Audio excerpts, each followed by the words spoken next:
말씀 욥기 31장 35절부터 37절까지 보겠습니다.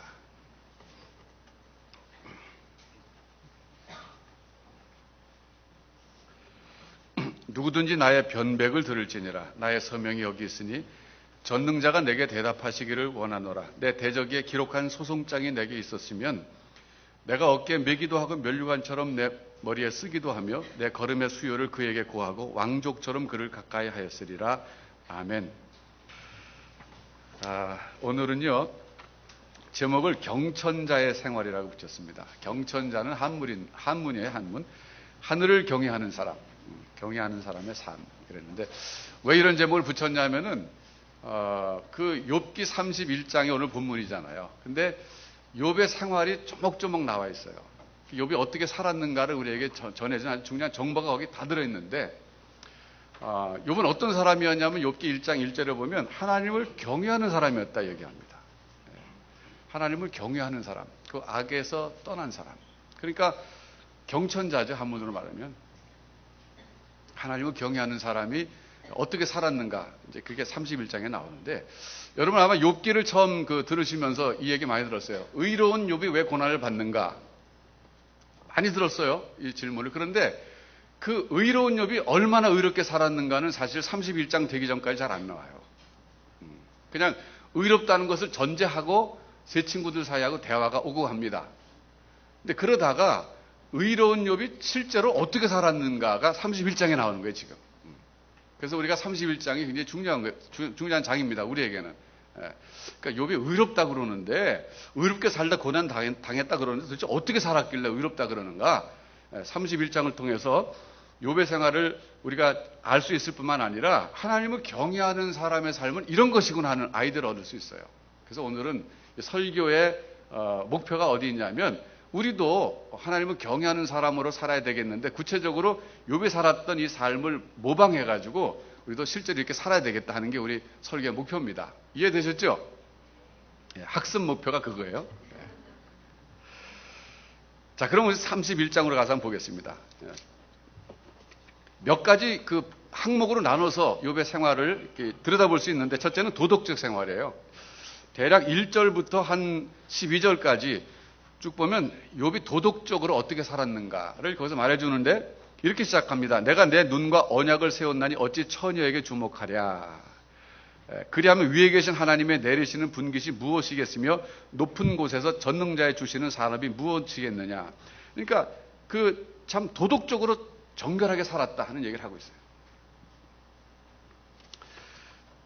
그 다음에 13절부터 쭉 보시면 15절까지 보시면 13절만 볼게요. 남종이나 여종이 나로 더불어 쟁변할 때 내가 언제 그의 사정을 멸시하였던가. 여기 남종과 여종이 나오는데 욥이 거느렸던 종업원입니다. 요즘으로 하면 직원이에요. 그러니까 욥은 재벌이라고 할 수 있지 않습니까? 당시에. 그러니까 거대한 기업의 회장인데 그 직원들, 종업원들에 대해서 노동 투쟁 같은 거 할 때, 쟁변할 때 그 사정을 무시하지 않았다는 거예요. 그러니까 요즘으로 말하면 노동 착취를 안 했다, 이런 거예요.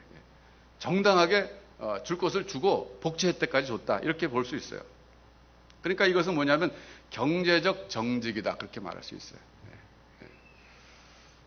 세 번째는요, 16절부터 한 20절까지로 분류할 수 있는데, 이거는 이제 사회적 선행입니다. 사회적 선행을 어느 정도로 했냐면, 내가 언제 가난한 자의 소원을 막았던가, 과부의 눈으로 실망케 하였던가, 나만 홀로 식물을 먹고 고아에게 먹이지 아니하였던가. 18절에는 더 상세하게 설명하죠. 내가 젊었을 때부터 고아를 아비처럼 길렀고 못해서 낳은 후로 과부를 인도하였었노라. 굉장히 고아와 과부는요, 다른 사람의 도움이 없으면 살 수 없는 사람을 가리키는 어떤 대명사입니다. 그래서 구약 성경에서 반복적으로 말하고 있는 세 종류의 사람이 고아와 과부와 또 누구예요? 나그네예요. 여기서 말하는 나그네는 유대인일 뿐만 아니라 이방인까지 포함된 얘기입니다. 그러니까 당시 사회 구조적으로 볼 때 여행하게 나그네가 필요한 숙박시설이 없었어요. 식당도 없었고. 그러니까 나그네는 길 떠났다 그러면 다른 사람의 도움이 없으면 살 수 없었던 상황입니다. 그러니까 성경은 계속 하나님의 관심이 뭐냐면 이 세상을 내려다 보시면서 고아와 과부와 나그네와 같은 이 필요한 사람들, 필요를 가지고 있는 사람들, 그런 사람들에 대해서는 우리가 당연히 도와야 된다고 가르쳐 주시는데 욥은 그것을 실천했다는 거예요. 그 다음에 이제 19절부터 20절에 보면 욥의 그 사회적 선행 가운데 보면 가난한 사람들에게 의복을 줬다는 얘기가 나옵니다. 19절, 20절에 보면 의복이 없이 죽게 된 사람들에게 내가 줬다 이런 얘기. 20절에 보면 뭐 양털 얘기도 나오지만 결국 의복인데 여러분 이 지역은요 사막성 기후이기 때문에 이 의복이라는 게 결국은 기다라잖아요. 이렇게 겉에 막 이렇게 우리가 볼 땐 저거 굉장히 덥겠다 그러는데 그 몰라서 하는 얘기입니다. 사막성 기후는요 햇빛을 가리면 시원합니다. 그러니까 해가 뜨거워요. 그러니까 습도가 없기 때문에 아주 건조하기 때문에 정말 뜨거워요. 그래서 그늘만 들어가면 시원해요. 그러니까 이 옷을 뒤집어 써서라도 햇빛을 가리면 시원한 거예요. 그게 뜨겁지 않은 거예요. 그래서 반면에 저녁이 돼서 해가 지게 되면 굉장히 춥습니다. 여러분 여기 캘리포니아에서 뭐 오시는 우리 애지마 아이들도 있는데 캘리포니아 그렇지 않아요. 사막성 기후잖아요. 그래서 그늘에만 들어가면 시원하는 거예요. 그러니까 이 당시는 의복이라고 하는 것이 밤에는 이불 역할을 했습니다. 이불. 그걸 덮고 자는 거예요. 그러니까 낮에는 해를 가리고 밤에는 추위를 가리는 게 의복입니다. 그래서 성경에서는 남의 의복을 저당 잡아서 돈을 빌려줬을지라도 밤이 되기 전에 돌려주라 그렇게 얘기하는 거예요. 밤에 추워서 그 사람 얼어 죽으니까. 그러니까 지금 욥은요 아주 정말 그 의복을 필요한 사람에게는 의복을 갖다 줬다 이게. 그 사람의 생존을 위해서는 기본적인 걸 제공했다. 이런 삶을 살았다 얘기예요. 그 다음에 24절, 25절 쭉 보시면 여기 보면 이제 이거는 이제 종교적 순결이라고 얘기할 수 있어요. 욥의 그 생활 가운데 종교적으로 참 순결하게 살았다. 내가 언제 금으로 내 소망을 삼고 정금도로 너는 내 의라는 바라 하였던가. 언제 재물의 풍부함과 손으로 얻은 것이 많음으로 기뻐하였던가. 욥은요 재벌이었습니다. 그런데 재물을 의지하지 않았다는 거예요. 이거 생각보다 어렵습니다. 우리 생각에는 뭐 그 재물을 의지해 그렇게 얘기하죠. 왜? 재물이 없으니까. 편하지. 그러니까 의지할 재물이 없으니까 그거 왜 재물을 의지해? 그렇죠. 아니에요. 재물 여러분 어디 여행 떠날 때 현찰 안 가져가도 크레딧 카드만 갖고 가면 든든하잖아요. 그게 의지가 되니까 실제적으로. 근데 욥은 자기가 그 많이 소유하고 있는 정금, 재물 이걸 기뻐하지 않았다는 거예요. 그러니까 하나님과 재물을 겸하여 섬길 수 없느니라 주님이 그러셨잖아요. 그러니까 재물이라고 하는 것은 하나님을 떠난 인간이 의지할 수 있는 유일한 대상이 재물입니다. 왜? 재물이 있으면 인생에 많은 문제가 해결돼요. 먹는 거부터 해갖고 뭐 자는 거 뭐 사는 거 이 재물이 거의 하나님처럼 우리에게 해줄 수 있어요. 그러니까 사람은요 하나님을 떠난 인간이 택한 것은 재물입니다. 근데 욥은 그걸 안 택했다. 그러니까 종교적으로도 자기는 하나님을 신뢰했다는 거예요. 그 다음에 더 구체적으로 26절, 27절을 보면 종교적으로 얼마나 순결했냐면 우상 숭배를 안 했다는 얘기를 이렇게 하고 있습니다. 언제 태양의 빛남과 달의 명랑하게 운행되는 것을 보고 내 마음이 가만히 유혹되어 손에 입 맞추었던가. 그랬어요. 여러분 이 지역은 태양 숭배와 그리고 달 숭배가 유행했던 지역입니다. 그래서 이 사람들이 그 태양을 숭배하고 달을 숭배하는 방식을 하나 개발해냈어요. 그래서 어떻게 개발했냐면 달을 바라보면서 태양을 바라보면서 자기 손에다가 입을 맞추는 거예요. 그거는 그 태양에다가 달에다가 직접 입 맞출 수 없기 때문에 경배 표시로서 자기 손에다 입 맞추는 거예요. 종교적 의식입니다. 그렇게 안 했다는 거예요. 그리고 생각보다 쉽지 않아요. 요즘도 우리가 이제 뒷얘기를 들으면 정치하는 사람들, 뭐 돈 많은 사람들이 위기 상황 앞에 딱 직면하게 되면 점쟁이 찾아간다 그러더라고요. 용한 점쟁이. 어떻게 해야 되는지 모르겠다. 그게 우상숭배거든요, 그런 게. 근데 이 욥은 동방의 최고 거부였으면서도 그런 거를 의지하지 않았다는 거예요, 재물. 제가 그 하란에 갔었거든요. 아브라함이 잠깐 살았던 그 하란이 지금 터키에 있어요. 그래서 거기를 순례 때 갔었는데 그 지역이 사실은 이 욥이 살았던 그 우스하고 멀지 않습니다. 가까워요. 그 가까운 지역인데 거기 가니까 지금도 그 달을 숭배했던 신전의 유적이 남아 있더라고요. 그래서 방문했어요. 그런데 그 지역은 회교도가 점령했잖아요. 그 회교도들은 우상 숭배했던 신전을 다 파괴해버립니다. 가는 곳곳마다. 근데 그분들이 그러는데 거긴 좀 남겨놨더라고요. 그래서 갔는데 뭐 유족을 복원도 안 해놨어요. 그냥 그대로 놔뒀어요. 효교 나라니까 그걸 복원하겠어요. 그냥 내버뒀는데 그래도 좀 있어서 봤는데 둘러보니까 뭐 벽화도 있고 막 그러는데 그곳에서 사람들이 달을 바라보면서 자기 손에도 입 맞췄다는 거예요. 달을 숭배하는 의식으로서. 근데 욥은 그 당시 많은 사람들이 달을 숭배하고 태양을 숭배했지만 자기는 그것도 하지 않았다는 거예요. 종교적 순교를 유지했다는 거예요. 그 다음에 29절부터 30절까지 보면 자기는 또 어떤 인생을 살았냐면 내가 언제 나를 미워하는 자의 멸망을 기뻐하였으며 그의 재앙 만남을 인하 기운을 뽐내었던가. 실상은 내가 그의 죽기를 구하는 말로 저주하여 내 입으로 범죄케 아니하였느니라. 자기를 미워하는 사람이 재앙을 만나도 기뻐하지 않았다는 거예요. 이것은 인격적으로 상당히 성숙한 사람입니다. 여러분 괴롭히는 사람이 금메달 땄어요. 그럼 얼마나 배가 아프겠어요, 여러분. 그렇죠? 여러분 괴롭히는 사람이 금메달 못 따고 탈락했어요. 그러면 유래주로 갈 수 있겠죠? 잘 됐다고, 잘 안 됐다고. 배가 아프다, 배가 아프죠. 근데 욥은 그렇지 않았대. 자기 원수가 자기를 미워하는 사람 잘 못 돼도 기뻐하지 않았다는. 이건 정말 영적 성숙과 인격적 성숙이에요. 그 다음에 31절을 보시면요. 내 장막 사람의 말이 주인의 고기에 배부리지 않은 자가 어디 있느냐 하지 아니하였었는가. 자기 집에 부리는 종들에게 먹을 것을 충분히 줬다는 거예요. 그러니까 월급을 줄 만큼 충분히 줬다는 거예요. 예. 복지 혜택까지 줬다는 거예요. 그러니까 그 사람들 돈을 좀 아끼고 막 띄어먹고 그런 게 아니라 아주 풍성하게 잘 대우해줬다 그런 얘기입니다.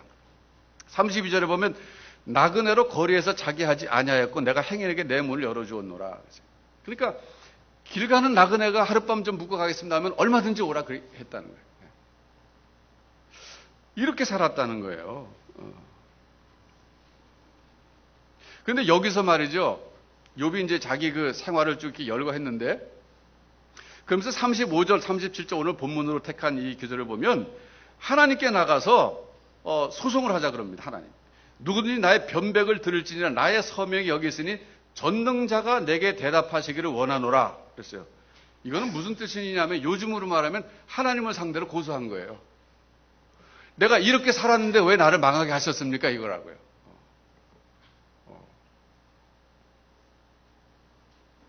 참 특이하죠. 근데 그러면서 그 다음에 내 대적에 기록한 소송장이 내게 있었으면 이게 뭐냐면 여러분들이 내 잘못한 거 있으면 고소하라 이거 나를. 지금 소송장이 없다는 거예요 지금. 새 친구가 와서 자기 잘못했다고 계속 얘기하는데 증거도 없다는 거예요 어떻게 보면. 물론 인과응보라는 원리 하나 가지고 자꾸 갖다 대는 거예요. 너 잘못했으니까 벌 받았어. 결과를 보면 원인을 알 수 있으니까 너 죄진 거야 이렇게 얘기하는데 그런 식으로 하지 말고 증거를 좀 대보라. 나에게 소송장을 좀 나를 고소해보라 이거예요. 그래서 그렇게 고소를 해서 내게 소송장이 오면 36절 내가 어깨에 매기도 하고 면류관처럼 머리에 쓰기도 하고 이러면서 자기가 한번 그걸 정정당당하게 자기가 해명도 해보고 받아들이겠다 이게 해보라 이거 해보라. 그러니까 얼마나 자신만만합니까? 당당한 거예요. 그러면서 그런 사람이 있으면 자기가 왕족처럼 그를 가까이 할 수, 그렇게 왕족처럼 대우해주겠다 이게 해보라 이게 자신만만해. 좀 지나친가요, 욥이? 네. 그렇지 않아요. 이게 자기 진심을 얘기하는 거예요. 그러니까 오죽 답답하면 하나님께 고소하는 거예요. 하나님, 이제 하나님께 내가 고소합니다. 하나님을 고소합니다. 하나님을 고소합니다. 자, 우리의 고민은 이제 오늘 주제에서는 약간 좀 벗어나지만은 욥기의 고민이죠. 이렇게 의롭게 살았는데 왜 망했는가 그거잖아요. 네, 여러분, 근데 우리가 하나 깨달아야 될 게 있습니다. 우리는요, 심리 속에 어떤 심리가 있냐면, 의롭게 살면 보상받아야 된다는 심리가 있어요. 인간에게 누구나 다 있어요. 잘하면 상을 받아야 된다는 생각이 있는데, 그건 틀린 건 아니에요. 하나님도 그렇게 해주시니까. 그러나, 우리 그리스도인들은, 그리스도 안에 들어온 사람들은, 내가 의롭게 살고 착하게 살았다고 그래서 보상받아야 되겠다는 심리는 사실 버리는 게 좋습니다. 왜냐하면, 이미 내가 그리스도 안에 들어왔다는 것 자체가 상이기 때문에 그래요. 그러니까 하나님 은혜로 들어온 거거든요, 그나마. 그러니까 좀 다른 말로 얘기하면 내가 하나님의 자녀가 되었다는 그 사실 자체가 나에게 큰 상이에요. 이미 앞으로 받을 모든 상을 다 받은 거나 마찬가지예요. 그리고 우리는 영생을 확신하잖아요. 예수 믿는 사람은 죽어서도 영생을 확신하는데 세상에 인간이 받을 수 있는 가장 최대의 상은 영생입니다. 그 영생을 이미 우리가 그리스도 안에서 받았다는 그 사실을 확신하면 하나님께 나가서 내가 의롭게 살았기 때문에 복을 달라고 말하지 않을 수 있는 거예요. 달라는 게 우리 이상한 거예요. 여러분, 우리 이렇게 정리해야 됩니다. 그리스도 안에 있는 사람들은, 하나님 사람들은 일단 내가 욥처럼 의롭게 살면 그것의 가치를 두고 그냥 그걸로 끝내야 돼요. 그걸 충분하다고 얘기해야 돼요. 그리고 뭐 결과가 돌아오길 바라지 말고. 제가 이게 이제 적합할지 모르지만은요, 전라남도 구례에 가서 운조루를 방문했어요. 운조루 가보신 분 손 들어보세요. 이렇게 없어요.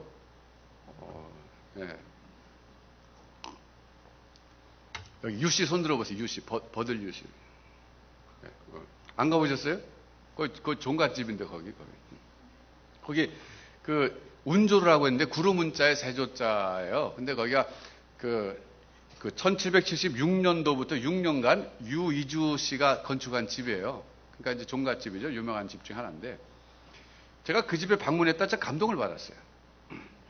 그러니까 그 당시에 대지가 710평짜리 넓은 데다가 뭐 78칸을 지었어요. 78칸을 지었으니까 99칸 집은 아니지만 상당히 큰 집이거든요. 그런데 이 집이 거부죠.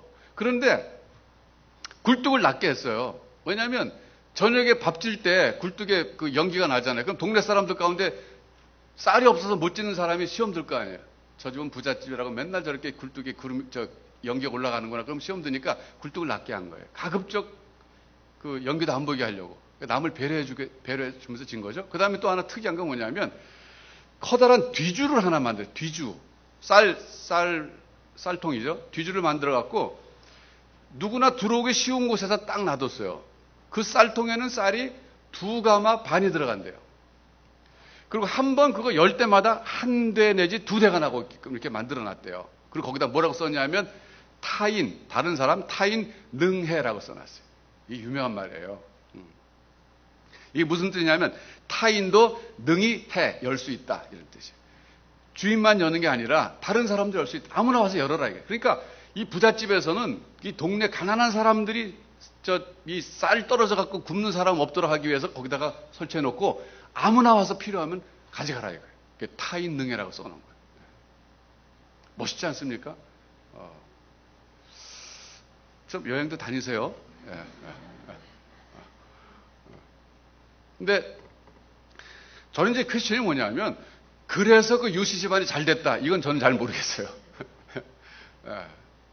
뭐 잘 됐는지 아닌지 그건 모르겠어요. 그러나 저는 그 유씨 집안에서 그 유이주라고 하는 그 어르신이 그 집을 짓고 거기다가 그 타인 능해라고 하는 그 쌀 뒤주를 갖다 놓았다는 것 자체가 참 가치 있는 행동을 하셨다 이렇게 생각해요. 훌륭하다. 그래서 그 집에 복 받았다. 이거는 정말 인간적인 그 이기적인 생각이고 그 가치 있는 행위 자체에 만족할 줄 아는 사람이 성숙한 사람입니다. 그러니까 욥이 그렇게 완벽하게 살았는데 고난을 왜 받았느냐? 그건 이제 우리가 하나님께 나가서 할 수 있는 질문이지만 일단은요, 내가 그렇게 산 것에 대해서 가치를 둬야 돼요. 그러니까 여러분의 인생을 평가할 때도 마찬가지입니다. 내가 이론은 업종만 가지고 평가를 한다면 그거는 잘못 평가하는 걸 수도 있어요. 세상은요, 사실은 그 결과를 중요하게 생각합니다. 저 사람이 개같이 벌어서 정승같이 쓴다 그런 말이 있지만 개같이 벌어서 돈을 많이 갖고 있으면 사람들은 어쨌든 결과 때문에 그 사람 존경할지 몰라, 인정할지 몰라. 그러나 하나님은요, 더 중요한 것은 동기를 중요하게 생각하시고 출발, 동기, 과정을 중요하게 생각하십니다.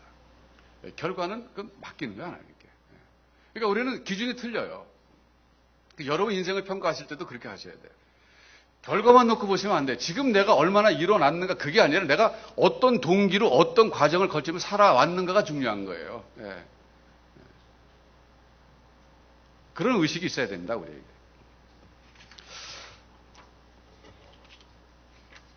저는 이제 그래서 오늘 욥이 하나님을 경외하며 악에서 떠난 자로서 살아간 모습이 31장에 이렇게 나오는데 여기서 여러분 하나 발견해야 될 게 있습니다. 그게 뭐냐면 하나님을 경외한다고 하는 것을 성경은 경건이라 그래요. 경건이라 그럽니다. 저 사람 참 경건해. 그럴 때 그 경건은요, 하나님과의 관계가 좋다 이런 뜻이에요. 저 사람 참 의로워. 그랬을 땐 사람과의 관계가 좋다는 뜻이에요. 예. 그러니까 항상 두 가지 단어가 짝을 이루어 다니는데 경건과 의거든요. 근데 그때 말하는 경건은 뭐냐면 하나님과의 관계고 의는 사람과의 관계예요. 그게 로마서 1장 18절에 나옵니다. 가서 찾아보세요. 로마서 1장 18절에 보면 나와요. 보세요.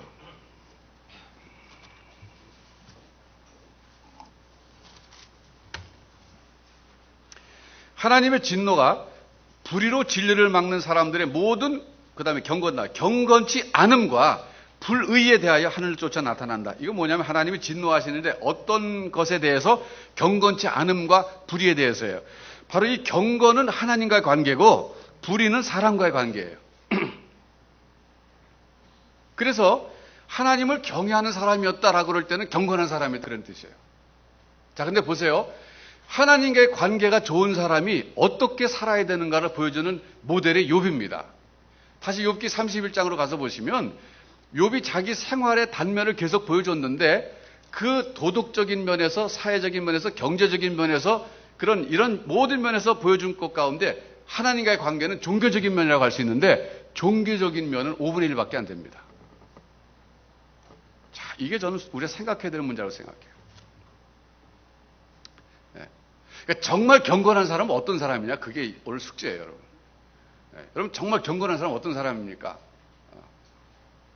정말 경건한 사람이 하나님과의 관계가 좋은 사람인데 그 하나님과의 관계 좋은 사람이 어떤 사람이냐면은 사실 인간과의 관계가 좋은 사람이에요. 이것을 놓치고 있어요. 많은 사람들이.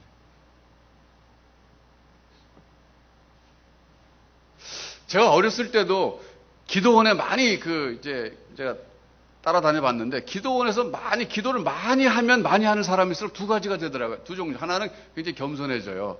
근데 또 하나는요, 굉장히 사나워지더라고요. 무섭더라고요. 막 책망하고, 막 자기 혼자 의로워요. 모든 걸 다 하는 것 같이, 이렇게. 그래서 제가 생각한 게 고린도전서 13장 말씀이에요. 나중에 깨달았지만, 여러분 가서 보세요. 고린도전서 13장에 보면 이런 말씀이 나와요. 내가 사람의 방언과 천사의 말을 할지라도 사랑이 없으면 소리나는 구리와 울리는 꽹과리가 되고 내가 예언하는 능이 있어 모든 비밀과 모든 지식을 알고 또 산을 옮길 만한 모든 믿음이 있을지라도 사랑이 없으면 내가 아무것도 아니에요. 여기 보면 특별히 2절에 내가 예언하는 능이 있고 모든 비밀과 모든 지식을 알아도 사랑이 없으면 즉 인간과의 관계에서 사랑이 없으면 꽝이다. 그게. 자, 보세요. 점치러 여러분 가신 분들 계실 거예요. 제가 물어보진 않겠어요. 근데 그 용하다고 하는 점치러 가서 그런 데마다 굉장히 반말하더라고요, 제가. TV 보니까. 뭐 해라, 저라, 뭐, 그래. 왜? 자기는 신과 동격이기 때문에 그런 거예요, 그거는. 그러니까 사람들이 저 사람은 신과 신통하니까 저 사람이 나에게 반말해도 나이가 나보다 어려도 그냥 받아들이는 거예요. 왜? 신이 하는 얘기니까 이렇게. 그러다 보니 그 사람이 굉장히 교만해져요. 근데 그게 기독교로 들어와서 기도 많이 하고 그런 뭐 예언의 은사 이런 사람일수록 교만해지더라고요. 제가 얼마나 기분 나빠하는지 몰라요. 왜냐하면 그분들이 기도하는 거 옆에서 봤거든요. 근데 자기보다 나이가 많은데도 막 반말할 때 내가 어렸을 때 저 사람이 반말하지? 저건 아닌 것 같은데 그랬다고요. 그러니까 인간과의 관계가 그러니까 신통한 사람일수록 인통해야 되는 거예요. 이게 안 되는 거예요. 막히는 거예요, 그게. 자, 보세요. 참된 경건이 뭐냐? 여기에 대해서 사실은 고민했던 분이 한 분 계세요. 그분이 누구냐 하면 예수님의 친동생 야고보예요. 야고보가 고민 끝에 하나님의 은혜를 깨닫고 이렇게 정리하고 있습니다. 야고보서 1장 27절로 가서 보세요. 야고보서 1장 27절.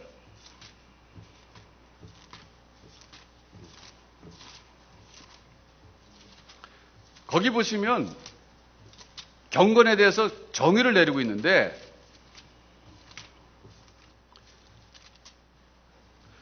이렇게 내리고 있습니다. 하나님 아버지 앞에서 정결하고 더러움이 없는 경건은 그랬어요. 경건이 뭐냐 이게. 곧 고아와 과부를 그 환난 중에 돌아보고 두 번째, 또 자기를 지켜 세속에 물들지 아니하는 이것이니라 그랬어요. 다시 말하면 하나님 앞에서 진정한 경고는 첫 번째 사회적 선행이고 두 번째 세속화되지 않는 것이라는 거예요. 그러니까 경건하다 그래서 뭐 예언의 은사가 있고 비밀을 알고 뭐 방언을 하고 하나님과 기도했다면 한 5시간 하고 이런 것도 중요하지만 그것이 결국은 고아와 과부 같은 거 환난 중에 있는 사람을 돕는 것으로 나타나지 않으면 소용이 없다 이거예요. 또 자기를 지켜서 세속화되지 않는 것, 즉 세상에 물들지 않아서 세상의 가치를 가지고 그걸 가치 있다고 생각하며 살지 않는 것, 이런 것이 진정한 경건이라는 거예요.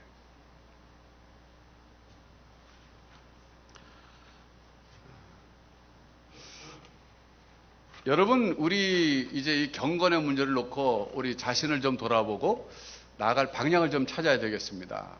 한국 교회도 한번 바라보죠. 한국 교회가 60년대, 70년대까지만 해도 이 보수와 진보 쪽으로 확연하게 갈라져 있었어요. 근데 지금에 이르러서는 뭐 경계가 좀 많이 흐려졌습니다. 서로 이제 많이 이제 왔다 갔다 그렇게 됐는데, 예를 들어서 대학생 선교단체, 뭐 CCC나 내비게이터, IVF, 뭐 이런 모든 단체들은 전부 보수적이었어요. 보수적입니다. 그래서 70년대가 전성기였어요. 대학생 캠퍼스 사역이 그때 전도 진짜 많이 됐어요. 근데 그때 진보 쪽에서는 뭘 했냐면은 민주화 투쟁을 했어요. 그래서 한쪽은 보수적인데 무슨 일을 했냐면은 복음을 전했어요. 한쪽은 굉장히 진보적인데 여기는 민주화 투쟁을 했어요. 어느 게 옳았습니까? 사실은 쉽게 평가할 수 없어요. 근데 이제 제가 오늘에 이르러서 이제 우리 역사를 잠깐 개인적으로 뒤돌아볼 때 하나님 각각 쓰셨다는 그런 결론 내렸어요. 어떻게 쓰셨냐면 지금 한국 선교가 2만 몇천 가정을 내보냈거든요. 세계에. 그래서 미국 다음으로는 두 번째예요. 숫자는. 그러나 인구 비율로 따지면 한국이 훨씬 더 많이 보낸 겁니다. 인구 비율로 따지면 세계 1위입니다. 그런데 그 선교사로 나간 사람들이 사실은 전부 캠퍼스 미니스트리의 그 영향을 받은 사람들이에요. 그러니까 세계 선교에 지금 한국이 굉장히 이게 하나님 말씀하신 나라가 됐는데 그 배경은 뭐냐면 70년대까지 소위 보수적인 그 선교단체들의 그 열매라는 거예요, 이것이. 그렇게 쓰신 거고. 그리고 또 하나는 우리나라가 이제 민주화가 되지 않았습니까? 민주화가 되게 된 데는 이런 민주 투사들도 계셨지만 이 한국 그 교계 내에서 진보적인 사람들이 나가서 굉장히 열심히 한 것도 있어요. 그러니까 그분들은 민주화라는 그 결과를 가져오는데 쓰임 받았다 이렇게 생각해요. 근데 그러다가 최근에 와서는 이제 이게 너무 극단적으로 서로 갈라져 있었거든요. 그러다 이게 아니다 싶어서 이제 이 가운데로 가서 이렇게 만나서 대화하다고 이제 그렇게 돼서 남북 북한의 그 쌀 보내기 운동 이런 거는 이제 보수 쪽에서 소위 말하자면 열심히 그렇게 그 쌀을 보내는 운동에 앞장서서 하기도 막 했었습니다. 어쨌든요, 이 보수가 잘못하면은 이 경건을 오해해가지고서 하나님과의 관계만 강조하다가 사회에 대해서 무관심할 수 있다는 거예요. 그건 보수의 약점이에요. 또 진보의 약점은 너무 그 민주화라든지 이런 문제만 하다 보면은 자기 의가 강해질 수 있어요. 자기 의가 강해. 그것도 문제예요.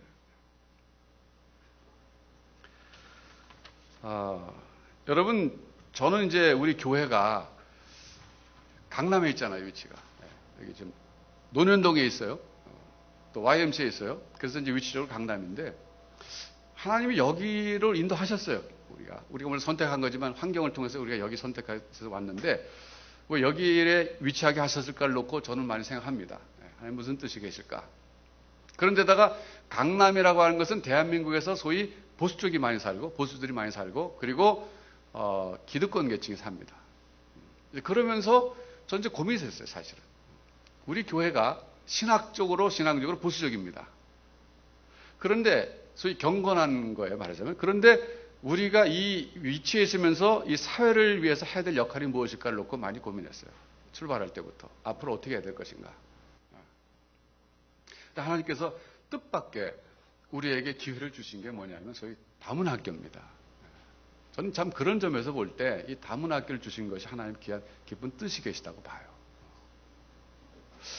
여러분 제가 어저께 이제 우리 교장 선생님 만나가지고 얘기를 들었어요. 교장 선생님 만나서 얘기를 들었는데, 교장 선생님이 그런 얘기 하시더라고요. 지금 서울 시내 교육청 산하에 인가받은 그 위탁 대안학교가 한 30여 개 있는데, 그 30여 개의 위탁 대안학교가 하는 얘기가 다의 학교 때문에 우리도 복을 받습니다. 그런 얘기 한다는 거예요.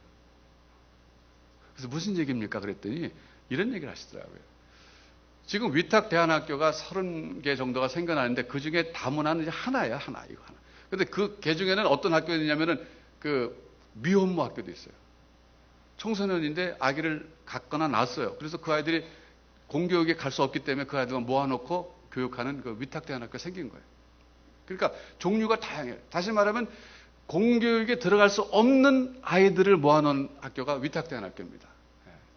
근데 그 중에 하나가 다문화인데, 이 제도적인 문제가 있어요. 구조적인 문제죠. 뭐냐면 거기 학교마다 담임 선생님이 있어야 되잖아요. 우리 학교만 해도 지금 3분, 4분 계시는데, 그분들에 대해서는 교육청에서 주는 예산이나 지원금이나 서울시에서 주는 예산 가지고 쓸 수가 없어요.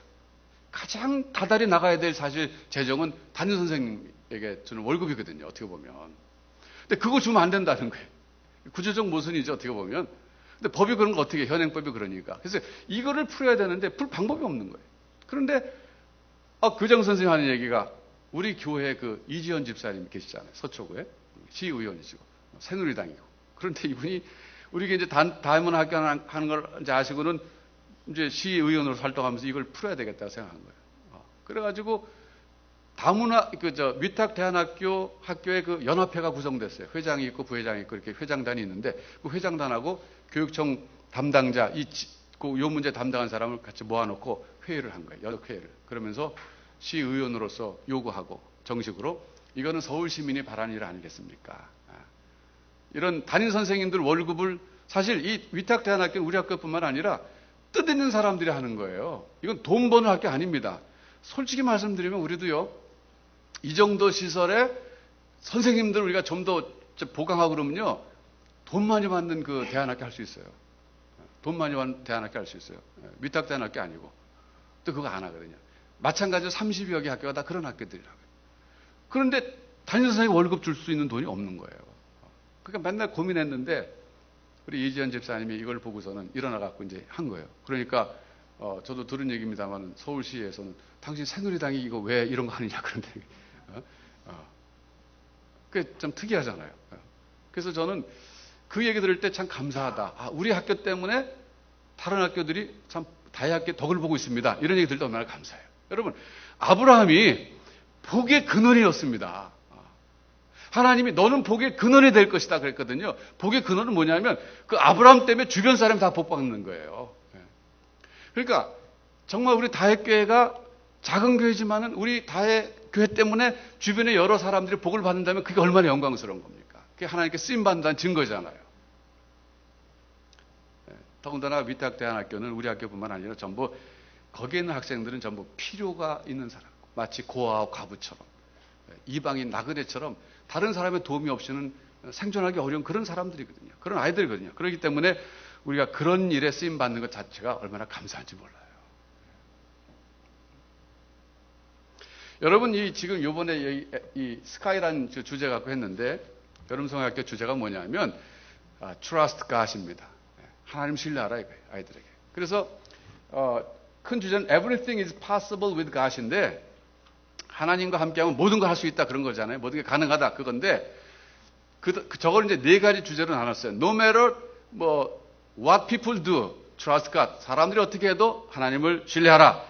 No matter where you go, 내가 어디를 가도 하나님을 신뢰하라. Trust God 그랬어요. 그 다음에 No matter what happens, trust God. 하나님을 신뢰하라.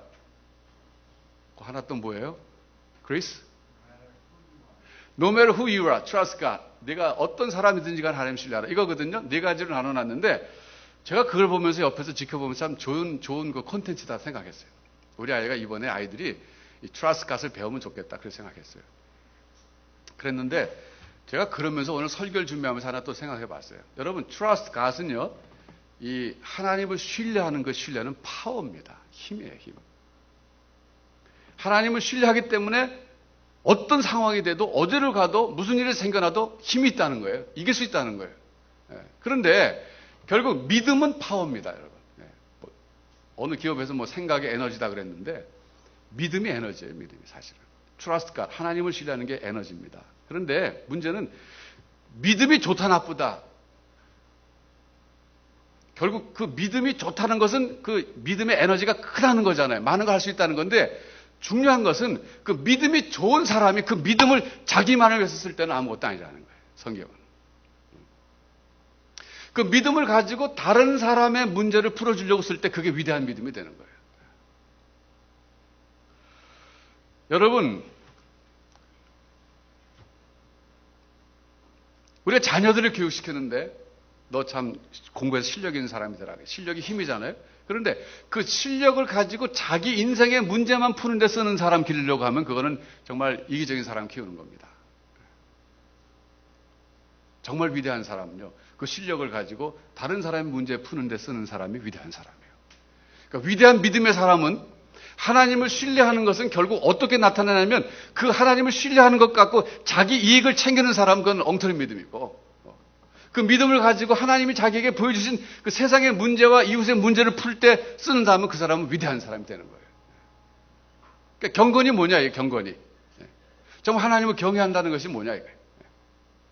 오늘 보수 쪽에 있는 교회들이 참 약점 가운데 하나가 뭐냐면 그 하나님께 나가서 새벽기도 열심히 하라 그러고 기도하라 그러고 의뢰하라 그러는데 그게 결국 그 사람의 개인적인 문제 푸는데 포커스가 맞춰져 있기 때문에 문제가 많은 거예요. 물론 개인적인 문제가 뭐 나쁘다는 게 아니에요, 여러분. 그래서 성경 보면 욥도 하나님을 경외하는 사람으로 살아갔다 그러는데 자기 인생의 문제 갖고 고민했다는 것은 나오지도 않아요. 사회에서 고아와 가분 문제를 끌어안고 또 자기 그 고용인들의 문제를 끌어안고 이웃의 문제를 끌어안고 이러면서 인생을 살아가는 것이 이것이 하나님을 경외한 사람의 삶이었다고 얘기하잖아요. 그래서 우리는 이기적 보수에서 벗어나야 되는 거예요. 우리가 잘못하면 보수가 이기적이 될 수 있거든요. 그러니까 하나님을 신뢰하는데 그 신뢰가 누구를 위한 신뢰냐? 자기를 위한 신뢰면 안 된다. 인생은요, 문제 푸는 겁니다, 여러분.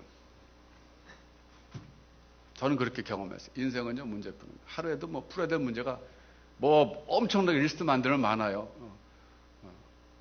제가 아까 성가대에서 앞에 그 곡중 솔로 했잖아요. 그것도 풀어야 될 문제 중에 하나였어요. 그래서 제가 오늘 아침에 그래서 제가 연습은 못 하겠고 아침에 일어났고 제가 주일날 안 하던 그 러닝머신에서 40분을 걷다 왔다.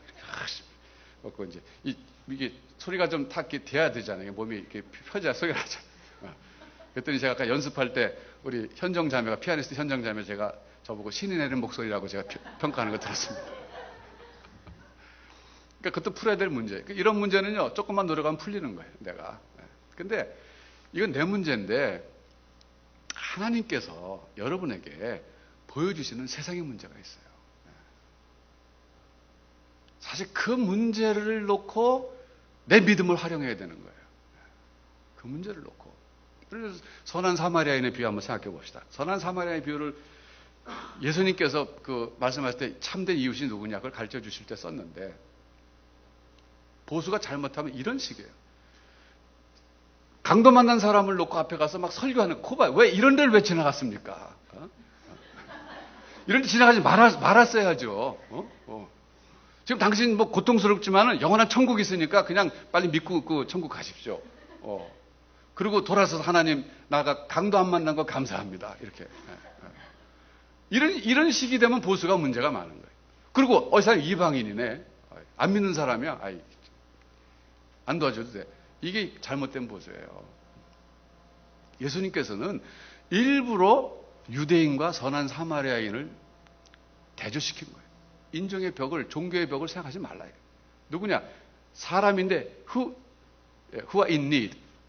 필요가 있는 사람. 지금 내 도움이 없으면 살아갈 수 없는 사람이라면 종교와 인종과 성별을 초월해서 우선 도와주라 그거예요.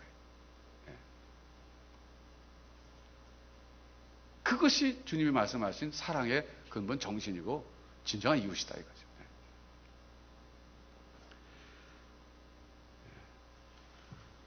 그래서 여러분 지금 이제 결국은 우리 한국 사회가 지금 민주화가 이루어졌기 때문에 지금 이제 경제 정의, 이 소셜 저스티스 문제를 갖고 얘기하잖아요. 분배죠, 결국.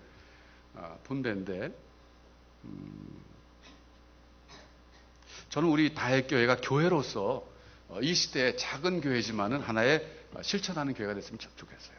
정말 하나님을 경건하게 섬기는 교회이기 때문에 오히려 이 사회 속에서 종교와 인종과 모든 것 초월해서 도움을 필요하는 사람들에게 도움을 주는 교회.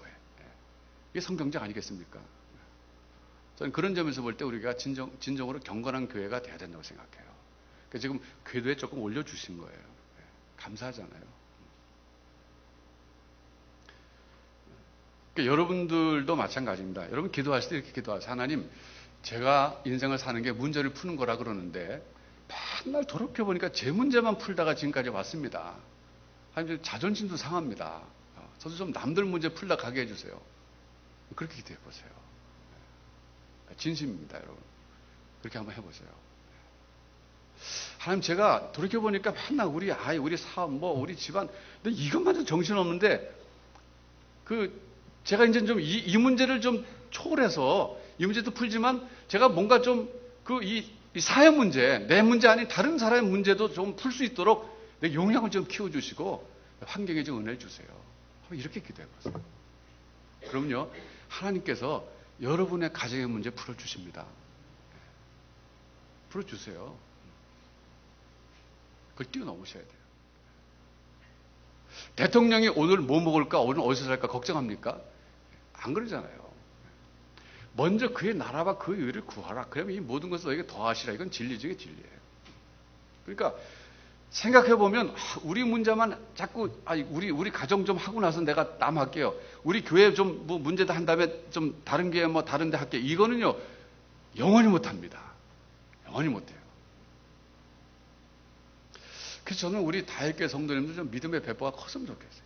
하나님, 저는요 이제 우리 가정의 문제를 좀 그것도 풀어야 되지만 좀 하나님 보여주신 욥이 보여줬잖아요. 고아와 과부를 보면 그냥 지나치지 않았다 이거예요. 자기는 의복 없는 사람이 있으면 그냥 지나치지 않았다는 거예요. 나그네가 문 열어서 하룻밤 자고 가게 달라고 하면 웰컴, 언제나 들어와라 그랬다 이거예요. 왜 남의 문제만 계속 했거든요. 자기 고용인들 월급 이상 줬다는 거예요. 띄어먹지 않고. 그러면서 자기는 그렇게 살았다는 거예요. 얼마나 멋있습니까? 여러분 고린도전서 10장 31절 33절도 마찬가지예요. 먹든지 마시든지 무엇을 하든지 다 하나님의 영광을 위하여 하라 그랬거든요. 근데 거기 보면 하나님의 영광을 나타내는 방법이 막 손들고 할렐루야 그런 것이 아니라 놀랍게도 다른 사람에게 거침돌이 되지 말고 다른 사람을 유익하게 하는 것이 바로 하나님의 영광을 드러내는 것이다라고 말하고 있어요. 그러니까 참된 경건은 계속적으로 사람과의 관계에서 나타난다는 거예요. 우리 잘못 생각하면 막 기도원에 들어가서 24시간 기도하는 사람, 그 사람을 경건하다 그러는데 그 사람 경건해요. 그런데 아무리 내가 모든 비밀을 알고 모든 지식을 갖는다 할지라도 사랑이 없으면 아무것도 아니다는 거예요. 이웃과의 관계에서 실천하지 않으면 아무것도 아니다. 여러분, 우리는 정말 이기적 보수에서 벗어나서 이타적 보수가 됩시다. 잘못한 보수는요, 제가 지금까지 저도 보수 교단에 몸담고 살아왔지만 이 보수적인 사람들은 이기적이 되기 쉬워요. 자기 집안, 자기 교회 이쪽에 갇혀가고 계속 축복을 달라 그러고 우린 저들과 같지 않으면 감사합니다. 맨날 그러고 살아가는 거예요. 아니에요. 그러면 안 돼요. 나눌 줄 알아야 돼요. 기꺼이 희생하고 다른 사람의 문제를 봤을 때 그 선한 사마리아의 비유에 다 나오잖아요. 제사장 지나가고 다 지나가잖아요. 안 보고. 그게 아니라 가서 도와주라. 그래서 저는 여러분들을 참 존경해요. 우리 다혜교회 오셔서 다혜 학교를 하고 에즈마야 사역 같은 거 하고 이런 거 해도 참 불평 없이 잘 따라오는 것 자체가 너무 감사해요. 우리는 정말 다른 사람의 문제를 놓고 우리가 고민하는 거예요. 에즈마야 사역도 시골 농촌교회 문제를 놓고 우리가 풀기 위해서 고민하는 거고 2세들을 지도자를 키우고 농어촌교회 아이들을 키우기 위해서 우리가 그 문제 끌어안고 우리가 고민하고 노력하는 거고 이런 점에서 볼 때 다혜 학교는 다문화고 그래서 정말 하나님께서 저는 참 귀한 성도님들을 만나게 해주셨다고 생각합니다. 여러분, 교회는 교회대로 노력할 겁니다. 오늘 여러분께서 욥의 이 살아가는 모습을 보셨는데 여기서 배울 점들을 잘 취해보세요. 그래서 진정한 이 시대에 진정한 경건한 가정을 이루시길 축원합니다. 여러분 자녀들을 정말 진정한 경건한 후손들로 키우세요. 이기적 보수가 아니라 이타적 보수로 키우세요. 그럴 때 여러분의 하나님께서 여러분의 자녀들을 쓰십니다. 저는 우리나라가 보험적 국가가 되어야 된다고 믿어요. 우리 이지연 집사님 그런 거 보고서는 연합 회장단에서 이런 분은 국회의원 돼야 된다 막 그랬대요. 그러니까 그게 선한 영향력이에요. 우리나라가 보험적 국가가 돼야 됩니다. 우리 교회 출신들로 인해서 우리나라가 보험적 국가가 되는데 한층 힘 받았으면 좋겠어요. 저는 그 진심으로 소원해요. 제가 은밀히 기도할 때 하나님께 그렇게 기도해요. 하나님 우리 교회에서 대통령 나오게 하시고, 그러나 정말 좋은 대통령, 복음적 대통령, 훌륭한 경제인 나오게 하시고, 문화예술인 나오게 해주시고, 제가 늘 기도합니다. 하나님께서 그렇게 기도에 응답하실 걸 좀 믿고 기도합니다. 그래서 우리 교회에서 정말 겸손하게 이 세상에 영향을 끼치는 하나님 사람들을 배출되도록 기도하는데 하나님 그렇게 하실 줄 믿어요. 여러분 자손들 위해서 기도하실 때도 그렇게 기도하시기 바랍니다. 기도하겠습니다.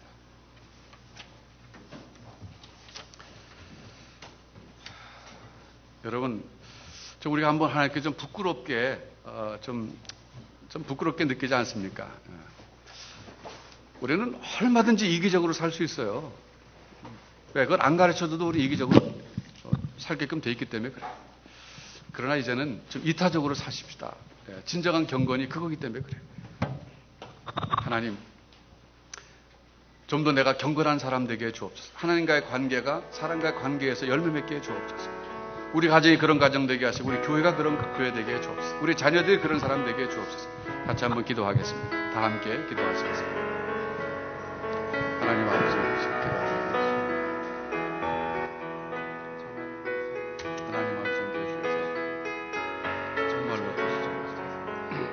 하나님 붙잡아 주시고 하나님 아버지 함께해 주시고 인도해 주셔서 정말로 욥처럼 하나님을 경외하는 경천자로 인생을 살아가는 하나님 사랑합니다. 하나님 의지로 하나님 높이며 하나님 시대에 하나님께서 우리 보내신 그 뜻을 이루어서 하나님 아버지 이타적인 삶을 살게 하여 주시고 이제는 정말로 하나님 내 문제만 풀려고 하는 것이 아니라 하나님이 내게 주신 인생의 문제, 세상의 문제를 풀게 하여 헌신하는 우리 가정과 개인과 우리 교회 되게 하여 주시옵소서. 아버지께서 붙잡아 주시고 역사하시고 인도해 주셔서 하나님의 잘 쓰임 받게 하여 주시옵소서. 역사하시고 인도해 주시옵소서. 아버지 붙잡아 주시고 인도해 주셔서 하나님의 은혜로 잘 되시기를 축복하시고 우리 찬양하겠습니다. 주님이 우리를 빛으로 부르셨습니다.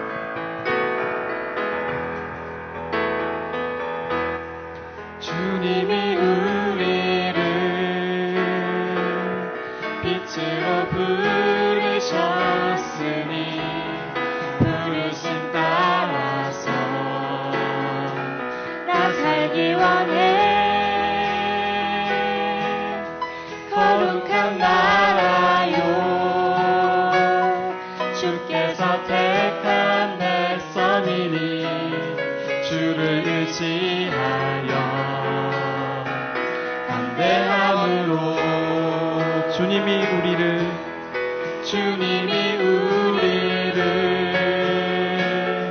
빛으로 부르셨으니 부르심 따라서 나 살기 원해. 거룩한 나라요 주께서 택한 백성이니 주를 의지하여 담대함으로 주님의 빛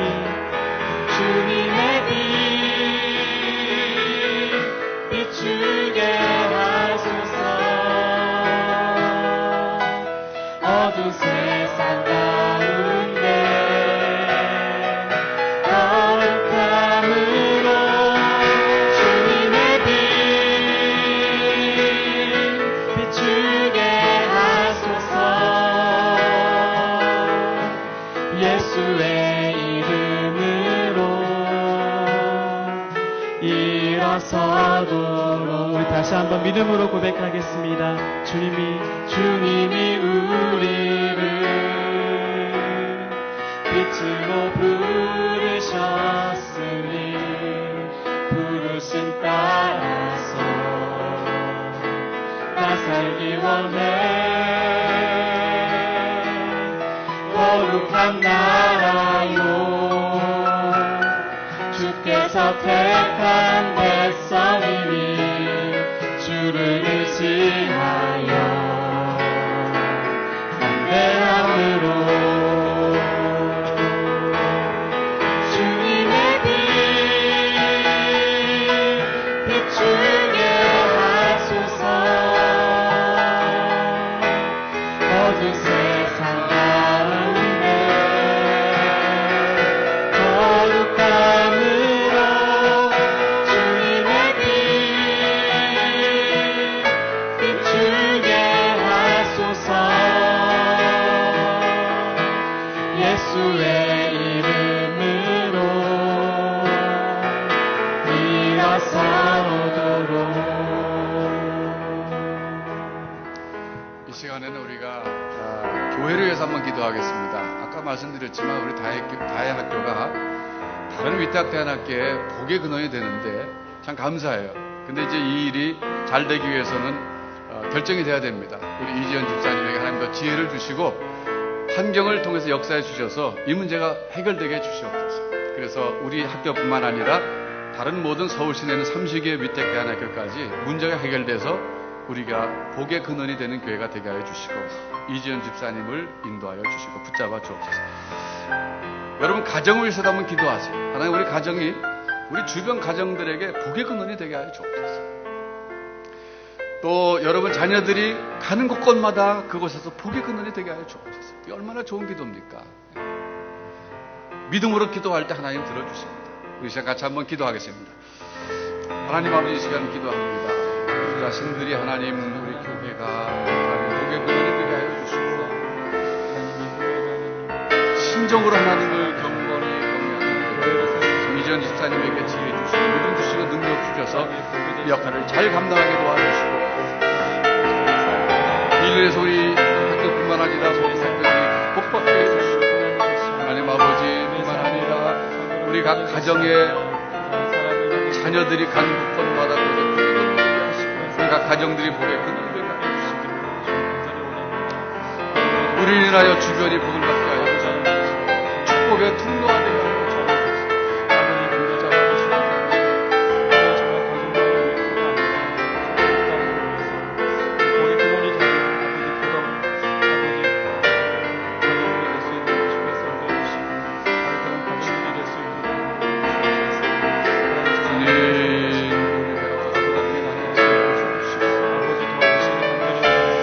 주님 오시는 그날까지 교회가 백신 받는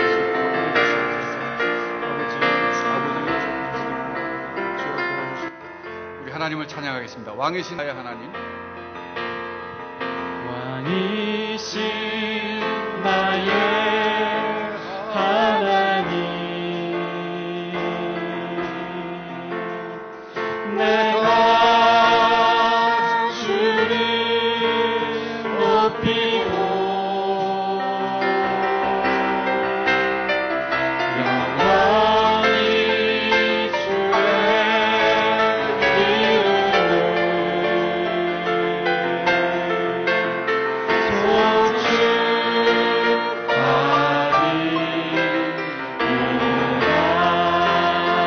소축하리이다. 왕이신 나의 하나님, 왕이신 나의 하나님,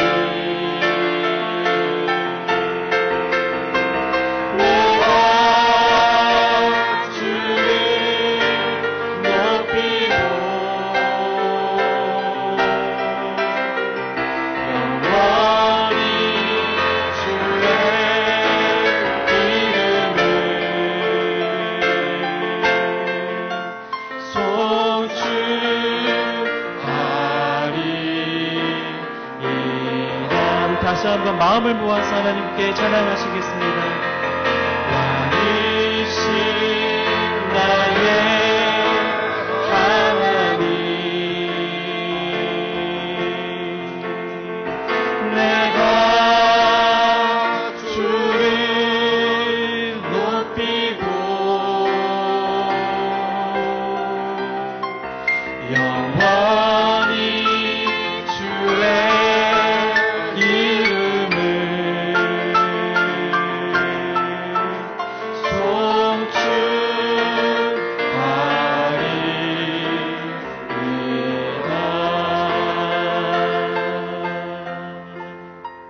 하나님 아버지 감사합니다. 우리 교회와 우리 가정과 우리 자신과 우리 자녀들, 우리 자녀손들이 가는 곳곳마다 있는 곳에서 복의 근원이 되게 하여 주옵소서.